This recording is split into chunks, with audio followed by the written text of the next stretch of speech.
Hi viewers, எல்லோரும் நல்லா இருக்கீங்களா? சாப்பிட்டீங்களா? சரி, ஓடிடியில் இப்போ ஸ்ட்ரீம் ஆகிட்டுருக்க இந்த படம் தான் தி ஓல்டு காட் 2 தமிழ் டப்பில் நெட்ஃப்ளிக்ஸில் இப்போ ஸ்ட்ரீம் ஆகிட்டுருக்கு. ஓல்டு காட் பார்ட் 1 கூட சூப்பராக இருக்கும், நல்ல இன்ட்ரெஸ்டிங்காக போகும், போரே அடிக்காதுங்க. ஆனால் இந்த படம் கண்டிப்பாக போர் அடிக்கும், ஒரு ஆவரேஜான ஒரு படம் தான். இந்த படத்தோட ட்ரெய்லரை பார்க்குறப்ப வேறு லெவலில் இருந்துச்சுங்க. செம்மையாக இருக்கு, ஆக்ஷன் சீன்லாம் சூப்பராக எடுத்துருப்பாங்க போல இருக்கு அப்படின்னு நினச்சாங்க. இந்த 2க்கு வந்து வெயிட் பண்ணிக்கிட்டு இருந்தேன். படத்தை பார்த்தா தாங்க தெரியுது, நம்மளை ஏமாற்றி விட்டாங்க. பார்ட் 1ஓட கண்டினியூட்டி தான் இந்த பார்ட் 2. என்ன ஸ்டோரி வருதுன்னு பார்த்தீங்கன்னா, இந்த இம்மார்டல்ஸ்ன்னு சொல்கிறாங்களே, இவங்களோட ஒரு மூத்த இம்மார்டல்ஸ் வந்து இருக்காங்க. அவங்க பேர் தான் டிஸ்கார்டு. அவங்க கடலுக்குள்ளேருந்து ஒரு பொண்ணை வந்து வெளியே எடுக்கிறாங்க. அந்த பொண்ணை வந்து ஃபுல்லாக க்ளோஸ் பண்ணியிருக்காங்க. இந்த பார்ட் 1 பார்த்தீங்கன்னா அந்த உங்களுக்கு வந்து புரிய ஆரம்பிக்கும்.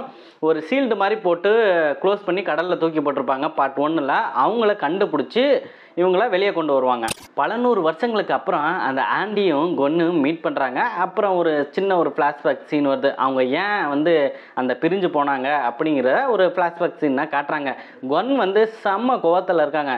நான் தண்ணியில் வந்து தனியாக கடைஞ்சேன், ஒவ்வொரு நாளும் செத்து செத்து நான் பொழைச்சேன், ஆனால் நீ என்னை தேடவே இல்லை, நீ வந்து சுதந்திரமாக வெளியில் இருக்க, என்னை பற்றி நீ கவலையே படலை அப்படின்னு செம்ம கோவத்தில் இருக்காங்க. ஆண்டியோ எவ்வளவோ சொல்லி புரிய வைக்க பார்க்குறாங்க, ஆனால் அவங்களால முடியவே இல்லை. ஒரு கட்டத்தில் 2 பேரும் சண்டை போட்டுக்கிறாங்க. சரி, அப்படி அந்த டிஸ்கார்டு என்ன ஒரு பிளான் போட்டிருக்காங்க, ஆண்டியும் நீலியும் எதுக்காக கொல்ல துடிக்கிறாங்க, இம்மார்டல்ஸ்குள்ளவே ஃபைட்னா நடக்குதுங்க. அப்படி என்ன அடுத்தடுத்து நடக்குதுதாங்க இந்த படத்தோட ஸ்டோரி. படம் வந்து ஆவரேஜாக தான் இருக்கும்.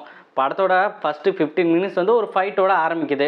நல்லா இருந்துச்சு அந்த ஃபைட்டு பார்க்குறதுக்கு. நம்ம ஜேம்ஸ் இருக்கார் பார்த்தீங்களா, போலீஸ்காரரு, அவர் தான் ஒவ்வொரு மிஷினாக சொல்லிகிட்டு இருக்கார். எங்கே தப்பு நடக்குதோ இவங்கள வச்சு அதை வந்து தடுக்கிற மாதிரியான மிஷின் தான் அவர் பண்ணிக்கிட்டு இருக்கார். ஃபைட் முடிச்சதுக்கப்புறம் டேரெக்டாக கிளைமேக்ஸில் தாங்க ஆக்ஷன் சீன் இருக்குது. இதுக்கு நடுவில் படம் ஸ்லோவாக தாங்க போகும். ஒரு 2.5 மணி நேரம் இந்த படத்தோட டூரேஷன் இருக்குங்க. இந்த படத்தில் நடிச்சிருக்க நடிகர்கள்லாம் ரொம்ப நல்லா தான் நடிச்சிருக்காங்க. படத்தோட டைரக்ஷன்லாம் நல்லா தான் பண்ணியிருக்காங்க. ஸ்க்ரீன் பிளே தான் கொஞ்சம் சொதப்பி வச்சுருக்காங்க. ஸ்லோவாக போகுது படம், போர் அடிக்குது. படத்தோட சினிமோட்டோகிராஃபி, எடிட்டிங், பேக்ரவுண்ட் மியூசிக்னா எல்லாமே நல்லா தாங்க பண்ணியிருந்தாங்க. படத்தோட கிளைமேக்ஸ் ஃபைட் சீன்னா நல்லா தான் இருக்குது. ஒரு ஹெலிகாப்டர் ஃபைட் சீன் ஒன்று வரும், பார்க்கறதுக்கு நல்லா இருந்துச்சு. பார்ட் 3 வர மாதிரி தான் இந்த படத்தை வந்து கொண்டு போயிருக்காங்க.